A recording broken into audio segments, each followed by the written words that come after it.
Ελπίζω να περάσατε όλοι καλά. Κάποιοι που θέλουν να τρέξουν αρκετά πιο γρήγορα δεν μπορούσαν να τρέξουν, ας τρέξουν μόνοι τους. Του χρόνου πιστεύω να είστε και εσείς καλά και εμείς καλά και να διπλασιάσουμε τις συμμετοχές. Σε αυτό το σημείο, πριν ξεκινήσουμε την απονομή, ήθελα να πω κάτι. Για έναν συγχωριανό μας, ο οποίος προοδεύει στον αθλητισμό και διακρίνεται. Αύριο λοιπόν στις 13 Ιουλίου ο Σπύρος Λεμπέσης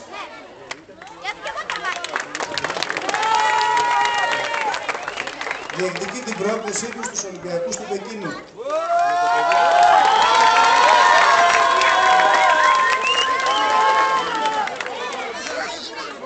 Στο Διεθνές λοιπόν Αθλητικό Μίτινγκ της Εκκλητηρίας στο Ολυμπιακό Στάδιο.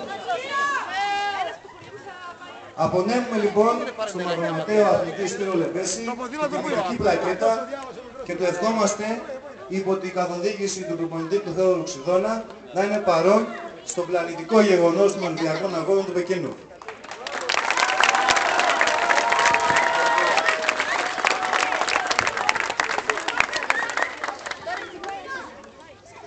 Λοιπόν, από την εξέδρα αυτή παίρνετε ένα μετάλλιο και ένα τιμητικό δίπλωμα.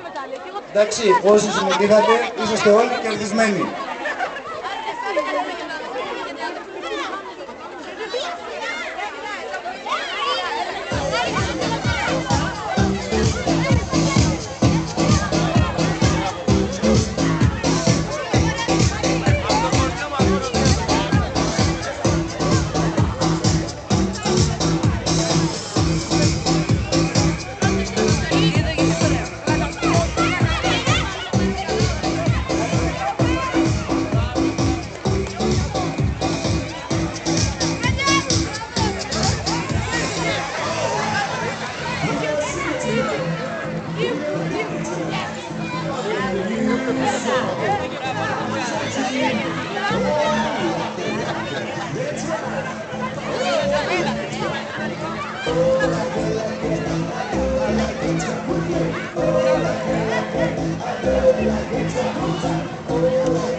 Θα παρακαλούσα να μην φύγει κανένας.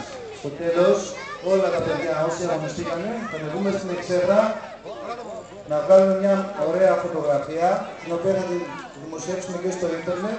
Θα την πάρετε και εσείς για να την έχετε, να ξέρετε ότι αυτός ήταν ο πρώτος ποδηλατικός γύρος του Δήμου.